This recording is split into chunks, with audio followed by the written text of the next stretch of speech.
How to enable compact list mode on Skype mobile. Hello guys, in today's video I'm gonna show you how to enable compact list mode on Skype mobile. First thing we're gonna do is go to Skype and then click on your profile here, and now go down and you will find this settings icon, and then all you need to do is just click appearance and then go down, and you will find this one here, enable compact list mode.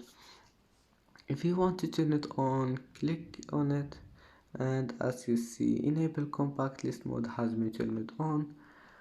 And if you want to turn it off again, just one click, and that's it for today's video. If you like this video, please don't forget like and subscribe, and see you in the next video.